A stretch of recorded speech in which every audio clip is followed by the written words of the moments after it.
네, 우리가 하나님 앞에 회복을 사모하시는 분들이 많이 계실 것입니다.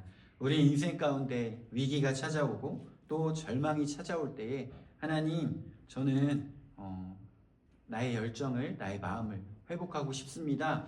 이렇게 생각하는 분들이 많이 계실 거예요. 하지만 우리가 그 회복을 위하여 하나님께 더 가까이 나아가기 위하여 그 방법들을 올바른 방법이 정해져 있는데 다른 길로 가는 경우가 참 많이 있습니다. 이렇게 살이 많이 찌고 건강이 많이 상한 사람들이 이제 살을 빼고 건강을 되찾고 싶다고 이렇게 찾아가면 이제 그 운동을 알려주는 사람이 어떻게 이야기를 할까요? 자, 당신은 살이 많이 쪘으니까 앞으로 하루에 한 끼씩만 먹고 그리고 운동을 하루에 4시간씩 하십시오. 이렇게 할까요? 그렇게 하면 뭐 단기적으로 효과를 볼 수도 있겠지만 이 사람이 평생 하루에 한 끼 먹고 운동을 4시간 하며 살아갈 수는 없잖아요. 그랬을 때 다시 하루에 3끼 먹는 것으로 돌아가고 운동하는 것을 중단하면 다시 그 인생이 예전에 건강이 좋지 않았던 상태로 다시 돌아간다는 거예요. 그래서 올바른 방법을 이렇게 정해져 있고 그것을 제시한다고 하는데 이렇게 지금 건강이 좋지 않은 것은 먼저 체크를 한다고 해요. 지금 하루에 잠은 몇 시간씩 자고 있습니까? 뭐 3시간, 4시간 그렇기 때문에 제대로 소화가 되지 않고 건강이 상했으니 6시간 이상은 잘 수 있도록 노력을 하고 그리고 또 하루에 3끼를 잘 먹고 있는지 그리고 그 3끼도 아주 건강하게 탄단지를 섞어서 골고루 영양을 섭취하고 있는지를 먼저 체크를 한다고 해요. 그래서 이 수면과 건강을 먼저 올바로 바로 잡고 그것을 2주 정도 지속하고 그래서 몸 상태가 좀 괜찮아졌을 때 운동을 이제 한번 해봅시다. 이렇게 이야기를 한다고 해요. 왜냐하면 그것이 되지 않았을 때 운동을 시작하면 당신은 분명히 일주일도 못 버티고 몸이 운동할 상태가 아니기 때문에 운동을 그만둘 것이고 다시 돌아오지 않을 것입니다. 그래서 이 올바른 방법으로 가야 당신의 건강을 회복할 수 있습니다. 이렇게 이야기를 한다는 거예요. 그렇다면 우리가 하나님 앞에 우리의 마음을 회복하고 우리의 신앙을 회복하는 것도 그 길이 있다는 것입니다. 그 방법이 있다는 거예요. 그것을 우리가 그 방법대로 나아가야 하는데 영 다른 방법으로 나아가면 우리의 마음에 하나님의 그 놀라우신 사랑과 은혜를 회복하고 싶어도 그것을 회복할 수 없다는 것입니다. 우리 가정이 회복되길 원합니다. 이렇게 이야기하면서 제가 더 열심히 회사에서 일하겠습니다. 이런 것이요. 회사에서 열심히 일하는 것도 참 좋은 것이지만 그것이 먼저 하나님께서 원하시는 그 방법이 아니라는 거예요. 그렇다면 우리는 그 회복을 위하여 어떤 길로 가야 할까요? 그것을 오늘 사무엘상 7장에서 말씀하고 있습니다. 우리가 회복하길 원할 때에 그것은 먼저 회개가 시작되어야 한다는 거예요. 우리 사무엘상 7장 1절에서 6절에 보니 회개가 바로 회복의 출발이라고 이야기를 하고 있습니다. 이스라엘이 아주 오랫동안 이제 그 법궤를 돌려받았음에도 불구하고 이 기럇 여아림에다가 언약궤를 놔두고 아주 영적으로 메마른 상태로 20년을 보내는 것을 볼 수 있습니다. 그들이 처음에 법궤가 돌아왔을 때 굉장히 기뻐하였고 하나님을 사모하는 마음이 있었지만 하루빨리 이 하나님의 법궤를 이스라엘 중심으로 옮기고 우리가 더 하나님 뜻대로 의지하며 나아가자 이렇게 하지 않았다는 거예요. 20년이라는 시간이 지나버린 것을 볼 수 있습니다. 그때 사무엘이 외칩니다. 너희가 전심으로 여호와께 돌아오려거든 이방신들과 아스다롯을 너희 중에서 제거하라. 이렇게 이야기하고 있어요. 그들은 20년 동안 이 법궤가 돌아왔음에도 불구하고 그들의 삶 구석구석에 이방신들과 아스다롯을 섬기는 그 풍습들이 남아 있었다는 것입니다. 그래서 그것들을 제거하고 하나님 앞에 회개함으로 나아갈 것을 사무엘이 촉구하고 있습니다. 그래서 그들은 미스바에 모여서 금식하며 회개합니다. 그리고 자신의 마음을 하나님 앞에 돌립니다. 진심 어린 회개, 그리고 우상을 제거하고 하나님 앞에 기도하며 나아갈 때에 이것이 바로 이 하나님께 우리의 심령을 다시 돌이키고 회복시키는 시작이 되어진다는 거예요. 성경에서는 이런 이야기들이 너무나도 많이 나옵니다. 여호수아 시대에 아간의 죄를 회개하고 아이성을 회복할 때에도 이 회개가 먼저 시작이 되어졌어요. 엘리야의 시대에서도 갈멜산에서 여호와가 하나님이시로다 하며 그 우상을 제거하고 기도하며 선포하며 또 회개하며 나아갔던 일들이 있었습니다. 느헤미야 시대에도 율법을 낭독하고 이 민족 전체가 통곡하며 회개하며 나아갔던 일이 있었습니다.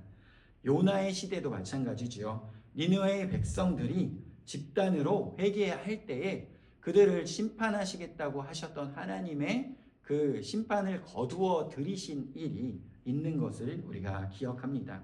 말씀 앞에 정직해지고 또 죄를 고백하고 회개하며 나아갈 때 우리의 삶 가운데 우상들을 제거할 때에 그 하나님의 은혜가 임하게 된다는 거예요. 두 번째는 무엇일까요? 두 번째는 하나님 앞에 예배드리며 나아가는 것이 바로 그 능력의 통로가 되어진다는 것입니다. 블레셋이 이스라엘을 침공했을 때 사무엘은 무기가 아니라 번제를 드리며 하나님께 엎드립니다. 이들이 모여서 예배하고 하나님을 찬양하며 나아갈 때에 블레셋 사람들이 쳐들어오니 얼마나 또 두려움에 찼겠습니까? 그래서 예배하는 것을 중단하고 무기를 모으고 우리가 다시 한번 싸우자 이렇게 이야기한 것이 아니라 그들은 하나님 앞에 예배하는 것을 멈추지 않고 더욱더 진심으로 하나님 앞에 예배드리며 나아갔을 때에 그것이 무기가 됩니다. 참으로 이 전쟁이 하나님께 속한 것임을 경험하게 되는 거예요. 하늘에서 하나님께서 천둥으로 블레셋을 놀라게 하시고 그리고 이스라엘은 싸우지도 않고 그 전쟁에서 승리하게 되어지는 거예요. 예배는 하나님께서 일하시는 공간이 됩니다. 그리고 예배는 우리의 믿음의 무기이자 하늘의 전략이 됩니다. 그래서 이 예배에서 승리하였을 때 이 전쟁에서 승리하게 되는 일이 너무나도 많이 있죠. 우리가 너무나도 잘 알고 있는 여호수아의 6장에 이 여리고성을 돌았을 때에 하나님 앞에 또 찬양을 올려드렸을 때에 하나님의 하나님 되심을 고백하며 나아갔을 때에 싸우지 않고 그 여리고성이 무너지는 것을 경험하게 됩니다. 그리고 또 다니엘이 하나님께서 말씀하셔서 예배드리고 하나님 앞에 기도드리는 것을 멈추지 않았을 때에 그 사자굴에서 하나님께서 그들을 보호하시고 구원해 주시는 것을 경험하게 됩니다. 하박국에 나오는 것은 모든 것이 무너지고 모든 것이 뺏기고 우리가 아무것도 없을 때에도 난 여호와로 즐거워하리 하면서 예배드리는 것을 하나님을 찬양하는 것을 하나님을 기뻐하는 것을 포기하지 않을 때에 하나님께서 붙들어 주시고 역사하여 주시는 것을 경험할 수 있습니다. 외부의 공격 앞에서도 우리가 예배를 선택할 때에 하나님께서는 반드시 응답하신다는 것입니다. 우리 사랑하는 포항 주안교회 모든 성도들의 가정마다 우리가 아무리 힘들고 어려울지라도 예배하는 것을 또 하나님을 찬양하는 것을 감사하는 것을 포기하지 않고 끝까지 나아갈 때에 하나님께서 우리 교회를 든든히 세우시고 우리 가정을 회복시키실 것을 믿습니다. 세 번째는 바로 기억하는 것입니다. 사무엘이 이 돌을 가지고 세운 다음에 에베네셀이라고 선포를 하였습니다. 그것은 여기까지 하나님께서 우리를 도우셨다라는 거예요. 이 성경에 보면 이스라엘 민족들이 하나님께서 특별한 역사를 임하셨을 때에 이 돌을 세우고 이 기념비를 세우고 하나님께서 역사하셨다는 것을 기념하고 기억하는 것을 볼 수 있어요. 이것이 무엇입니까? 기록하는 것입니다.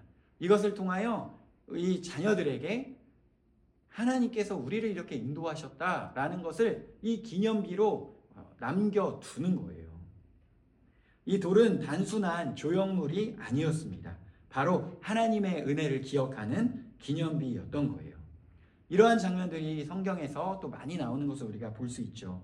야곱이 창세기 28장에 베델에 돌을 세우는 장면을 기억하실 것입니다.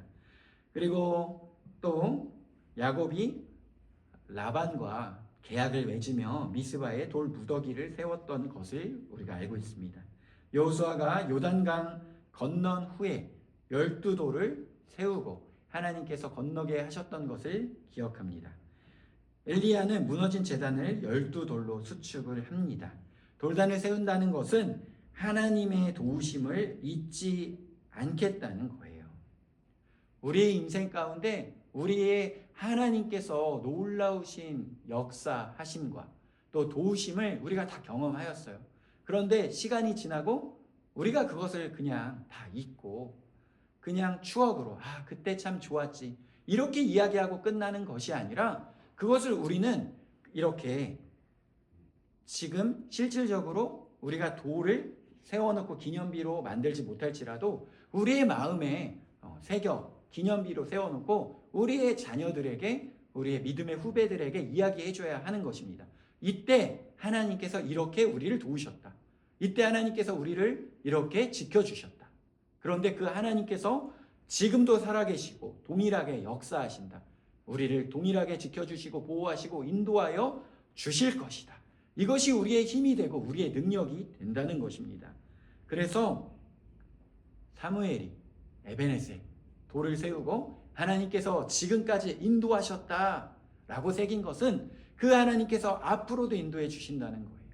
지금부터 지금까지 인도해 주셨던 것처럼 현재도 함께하여 주시며 앞으로도 계속 함께하시고 도와주실 것이라는 그 믿음의 고백이었던 것입니다. 우리 서울 포항주안교회 모든 성도들 가운데에 하나님께서 응답하여 주신 것을 이렇게 우리가 기록하고 기억하여서 후대에 또 남기고 계속해서 하나님께서 우리와 함께하여 주실 것을 믿음으로 선포하며 나아가기를 원합니다. 우리가 이렇게 지금까지 지내온 것 전부 하나님의 은혜였습니다. 앞으로도 모든 일도 주께서 인도하여 주실 것입니다. 이렇게 고백하며 나아갈 때에 우리 가정과 교회, 공동체 가운데 다시 한번 그 영적인 돌단을 세워 나가기를 원합니다.